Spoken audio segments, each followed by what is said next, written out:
Helo na, a chroeso unwaith eto I bawb sy'n ymuno â ni yn ein haddoliad wythnosol. A very warm welcome to everyone joining us for our weekly devotion here from Eglwys Cymraeg Canol Llundain, the Welsh Church of Central London. Fe gawson ni fel eglwys newyddion trist iawn yr wythnos diwetha am marwolaeth Mae Richards, gwraig ein cynwynidog a barchedig Peter Dewi Richards. And our thoughts and prayers are with Peter and the family during this very sad and difficult time for them.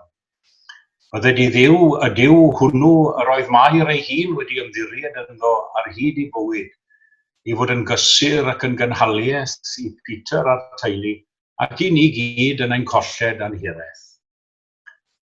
Before we consider a very familiar verse from the 11th chapter of Matthew's Gospel, let's bow our heads in a brief word of prayer, firstly in Welsh, then followed by English. Gweddïwn, let us pray. Arglwydd ein Duw rydym wedi dod ynghyd I addoli mewn modd gwahanol i'r arfer, trwy gyfrwng technoleg gyfoes. Serch hynny yr un yw'r dyhead, sef ein bod yn cyfarfod gyda Crist, nid am ein bod yn teimlo a dylem wneud, nac am ei fod yn ddisgwyliedig ohonom, ond oherwydd ein bod yn dymuno gwneud. Gweddïwn ar ei ti gyfarfod â ni hefyd, yn enw Crist ei hun. Amen. Lord God, we have come together to worship you in a different way through the medium of modern technology.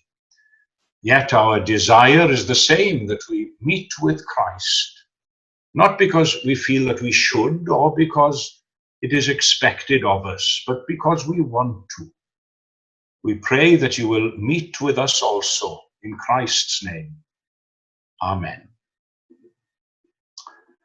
Taswn ni'n holi'r cwestiwn, beth yw hoff adnod yn y Beibl? Beth fydda'r ateb tybed? What's your favorite verse in the Bible? Perhaps you'd be like me when people ask, what's my favorite hymn? It's impossible to say. I have so many of them. Hymns for different occasions and different emotional states. And I feel it's the same with Bible verses for different times and situations and feelings. Yn sicr, yr arglwydd yw fy migael, yw ffefryn gan lawer. Na thrasiodau'r eich calon, let not your heart be troubled is another. Lo, I am with you always. There are many, many verses which spring to mind, all for different reasons, I'm sure.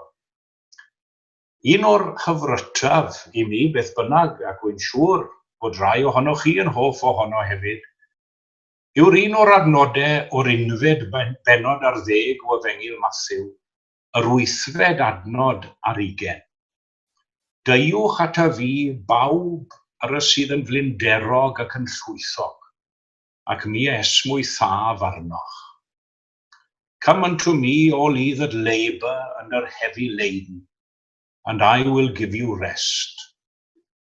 Those are the familiar words from verse 28 of the 11th chapter of Matthew's Gospel, the words that I'd like to consider for a short while today. Jesus looked at the multitude and saw their lives filled with trouble and stress and strain, and offered them an escape, offered them rest from the things of this world. And he says the same thing to us today. Come to me and I will give you rest. A'r peth cyntaf dwi am rannu gyda chi heddiw yw'r angen am orffwys, the need for rest. That's my first thought for you today. Some would argue that we're living in one of the most restless ages the world has ever seen. Mae'n rhwydd I ni deimlo fel hynny ar brydiau gyda'r cyfan sy'n digwydd ar hyn o bryd. But even COVID-19 aside, the mere pace of life before lockdown was so much quicker than in years gone by. I'm sure everyone would agree with that. Roedd amser a nid mor bell yn ôl â hynny pan oedd pobl yn teithio'n hamddenol gyda cheffyl a trap. Yna daeth y tren a'r car a'r awyren. Beth fydd y dyfodol ar ôl I coronavirus pasio? We live in an age of the little sound bites and brief podcasts, don't we? Quick fixes for our ever busy lives. Roedd amser pan oedd pobl yn mynd I ymweld â ffrindiau a theulu ac yn aros am ddyddiau ac wythnosau weithiau dros yr haf. Popo mewn a mas ni'n dueddol o wneud y dyddiau yma, ond efe. But to get back to this basic need for rest, we all need it, whether rich, poor, healthy, sick. And I'm not only talking about physical rest, but emotional and spiritual rest as well. Mae lot o deuluoedd y dyddiau yma lle mae'r ddau riant yn gweithio gyda plant yn cael eu hanfon o le I le o fam gi at ci ac yna I ofalwyr pan nad oes neb arall. Mae'r holl deulu angen gorffwys. Many people chase after different things in life and try to fill an aching void within the seeming emptiness of their lives when all they really need is rest. Rest for their souls. Byddai'n braf o beth tasai mwy o bobl yn gwrando ar Iesu pan wedodd deiwch ata fi yn lle chwilio am ei digonedd yn rhuthro o gwmpas fel ffylied gwyllt. But is there anything new under the sun, really? I mentioned earlier that we live in a restless age these days. Hasn't it always been the same one way or another? Thousands of years ago, the psalmist longed for rest in his heart when he wrote, "Oh, that I had wings like a dove, for then would I fly away and be at rest." Geiriau yn ei hadleisio yn emyn Thomas William Bethesda fro, a denydd cylomen pecawn e hedwn a chrwydrwn ymhell. Yes, we need rest for our weary souls. Ac yna'n ail wedi ystyried ar angen am orffwys. Beth am y rai hynny sy'n cael gwahoddiad arbennig I orffwys? Who are the ones invited to find rest? That's my second thought for you today. Mae'r adnod yn dweud, deiwch ata fi bawb ar y sydd yn flinderog ac yn ffwythog, all those who labor under heavy laden.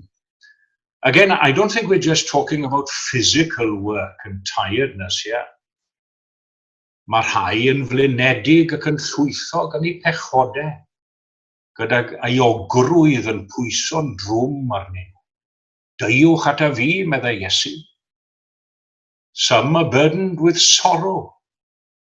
Everyone, no matter how upbeat and outwardly happy and confident they may appear, everyone has some kind of sorrow, some heartache, some kind of burden which presses on them from time to time, be it bereavement, illness, stress and strain within relationships, financial worries. Mae Iesu yn dweud wrthon nhw I ddod â phopeth ato fe. There was an old gravestone in Park Hendy Cemetery in Penclawdd, and although the writing was in Welsh, there was an inscription in English at the foot of the grave which read like this: "Earth has no sorrow that heaven cannot heal." A dyna beth sy'n cael ei gynnig yma, yr hedd na wyr y byd amdano, fel dywed Elfed yn ei emyn cyfarfod. He also invites those who are burdened with doubt and unbelief. Thomas was labelled a doubter very unfairly in many people's opinion. Ond roedd e'n pallu deg a chredu pan oedd y disgyblion eraill yn dweud ei bod nhw wedi gweld yr Iesu byw atgyfodedig yn sefyll yn ei plith. Ac eto I gyd, roedd yr un Thomas hwnnw yn gallu datgan yn uchel un o'r ymadroddion mwyaf gogoneddus y Beibl I gyd, fy arglwydd am Duw. Peter also doubted and denied Jesus, yet he realized, even unto martyrdom, that it pays to follow Jesus. Don't ever doubt that fact.